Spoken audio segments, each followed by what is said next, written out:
ગાડી ભાઈ અમારા બાપની નથી, તમારા બાપની નથી ગાડી. આ બધાની ગાડી બધાની છે. એમ કે તમારા બાપની બસ, તારા બાપની બસ છે. અમે બોલ્યા પેલા વ્યક્તિગત ના કીધું પેલા અધિકાર હું તમને કહું.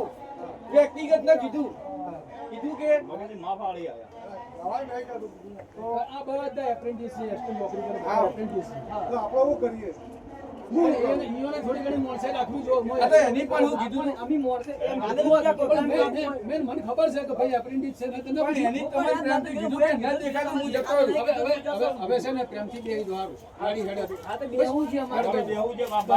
હવે પટી ગયું, વાત પૂરી કરો. તમે બોલ્યા એની તમે વ્યક્તિગત કીધું એમ કોઈ અધિકાર તો આપણું આ બસે હેડ પડી તમે પેલા વ્યક્તિગત ના કીધું કોઈ. ખોટી વાત મત કરો. આવો નટુભાઈ.